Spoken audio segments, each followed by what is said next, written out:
Turkey lifts the headscarf ban. Will it help or hinder their entry into Europe? Next on Global Pulse.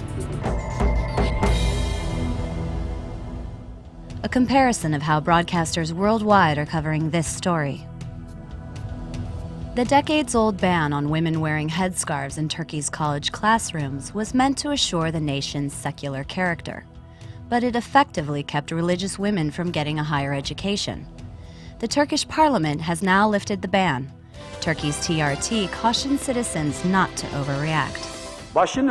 The freedom to cover the head should not be seen as a victory or defeat, and it should not be transformed into an issue or cause for revenge or demonstrations. Likewise, every attempt to create an environment of threat, danger, and oppression against the women who do not cover their heads should definitely be avoided.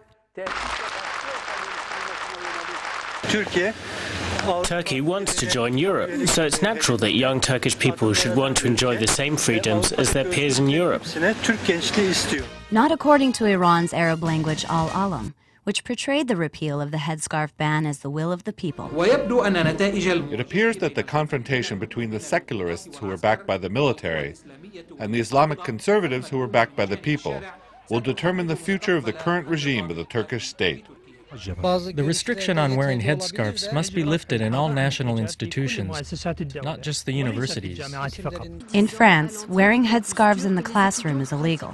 France's TV 5 was careful to present both sides of the issue. It's not the headscarf thing, an article of clothing, that is at stake. It's almost forgotten that this is a question of my faith.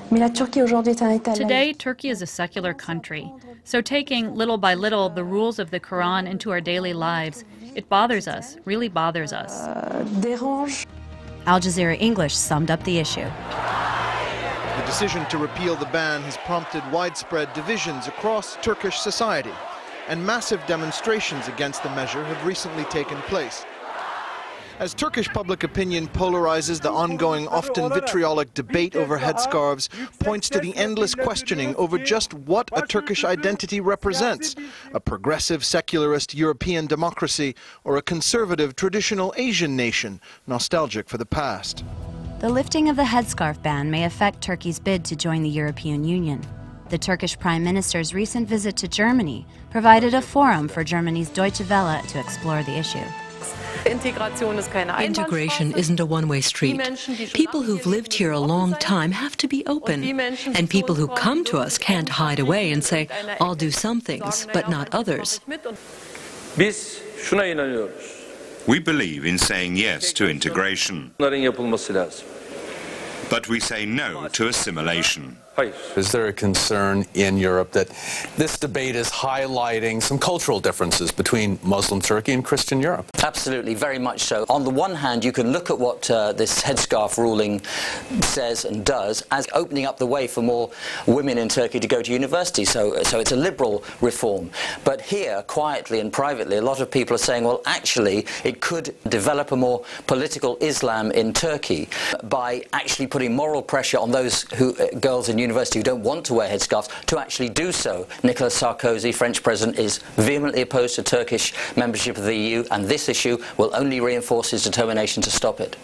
Sarkozy is set to become the European Union's president in July, and as Spain's TVE reported, he equates headscarves with female genital mutilation. Sarkozy emphasized that in France there is no room for polygamy, female genital mutilation, arranged marriages, or headscarves in schools. For Global Pulse, this is Erin Coker.